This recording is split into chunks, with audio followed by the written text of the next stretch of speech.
আসসালামু আলাইকুম, সবাইকে টেকনিক ইজ এডুকেশনের পক্ষ থেকে জানাচ্ছি স্বাগতম। আমি সালমা আক্তার ফারিয়া। আজ আলোচনা করব তথ্য ও যোগাযোগ প্রযুক্তি ও বাংলাদেশ এই অধ্যায় নিয়ে। এই অধ্যায়ে আমরা আজকে টপিক হচ্ছে ই লার্নিং ও ই গভর্নেন্স। ই লার্নিং হলো ইলেকট্রনিক মাধ্যম ব্যবহার করে শিক্ষা গ্রহণকে ই লার্নিং বলা হয়। যেমন তোমরা এই ক্লাসটি করতে পারছো, এটাকেও ই লার্নিং বলা হচ্ছে। আচ্ছা, চলো আমরা পড়ায় চলে যাই। তো ই লার্নিংয়ের মাধ্যমে বা ইন্টারনেট ব্যবহার করে শিক্ষা গ্রহণ ও শিক্ষা প্রদানের পদ্ধতিকে কি বলা হয়? ই লার্নিং বলা হয়। অন্যভাবে বলতে ডেস্কটপ, ল্যাপটপ, ট্যাবলেট, স্মার্টফোন ও ইন্টারনেটের মাধ্যমে ঘরে বসে শিক্ষা গ্রহণকে ই লার্নিং বলা হয়। এটি একটি আধুনিক প্রযুক্তি নির্ভর শিক্ষা ব্যবস্থা যা শিক্ষা গ্রহণের সহজ, দ্রুত ও সবার জন্য উন্মুক্ত করেছে। অনলাইন ক্লাসরুম, ভিডিও লেকচার, ই বুক, অনলাইনে পরীক্ষা ও মূল্যায়ন, বিভিন্ন অনলাইন কোর্স, জুম বা গুগল মিটে আমরা অনলাইন ক্লাস প্রভৃতি হলোই ই লার্নিং এর উদাহরণ। ই লার্নিং এর অনেক সুবিধা রয়েছে, সেই সুবিধাগুলো দেখো আমরা এখন বলবো।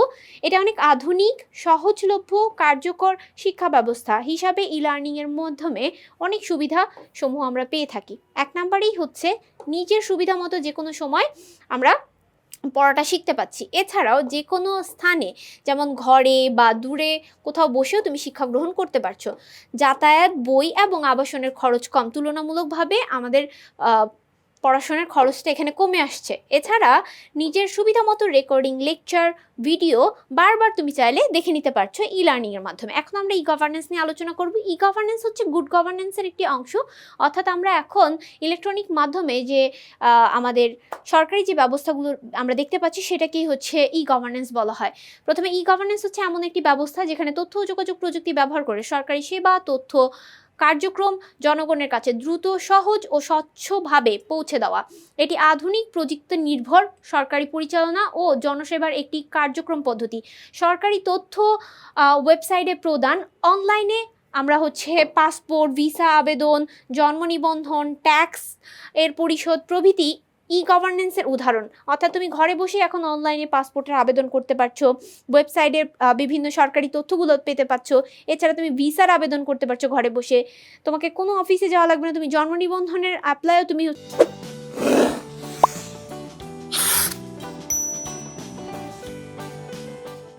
বাসায় বসে করতে পারছো।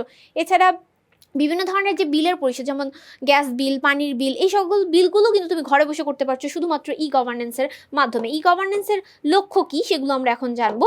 ই গভর্নেন্সের লক্ষ্য হলো কতগুলো উদ্দেশ্য রয়েছে তা নিম্নে তুলে ধরা হলো। এক, জনগণের দোরগোড়ায় দ্রুত সরকারি সেবা পৌঁছে দেওয়ার মাধ্যমে সরকারি সেবাগুলো সহজলভ্য করা। মানে আগে আমাদের কিন্তু অনেক হয়রানি হতো, বিড়ম্বনার শিকার হতে হতো। সরকারি সেবা পেতে গেলে আমাকে বিভিন্ন জায়গায় দৌড়াতে হতো। এখন আমি ঘরে বসেই যেন আমি বিভিন্ন সরকারি সেবাগুলো পেতে পারি এবং সহজলভ্যভাবে, মানে খুব কম সময়।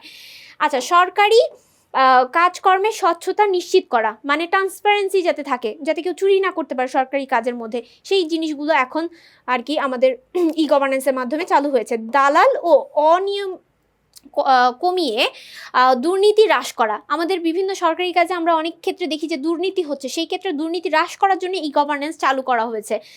কাগজপত্র ও যাতায়াতের ঝামেলা কমিয়ে মানে সময় এবং খরচ সাশ্রয় করছে। যেমন ধরো পাসপোর্টের আবেদন করতে হলে ধরো কেউ গ্রাম অঞ্চলে থাকে, তাকে ধরো কুমিল্লা বা হচ্ছে নোয়াখালী বা চট্টগ্রামে থাকে, তাকে ঢাকায় আসতে হয় একটা পাসপোর্ট আবেদন করার জন্য। তাহলে তাকে অনেক হ্যারাসমেন্টের শিকার হতে হচ্ছে। যেমন তাকে বাস ভাড়া দিয়ে আসতে হচ্ছে, তার ওখান থেকে আসার জন্য একটা খরচ থাকার একটা ব্যবস্থা, যে ঢাকায় তার কেউ আছে কি না, এই যে বিষয়গুলো, যে হ্যারাসমেন্টগুলো হচ্ছে সেই জিনিসগুলো কমানোর জন্য সময় কম লাগছে এবং খরচও কম লাগছে কিন্তু এই ই গভর্নেন্স আসার ফলে। আচ্ছা, এরপর দেখো ই গভর্নেন্সের সুবিধাসমূহ।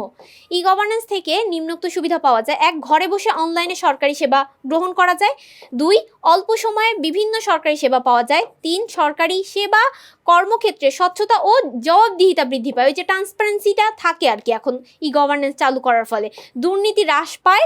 এছাড়া সময় ও হচ্ছে খরচ সাশ্রয়ী হচ্ছে এই গভর্নেন্সের মাধ্যমে।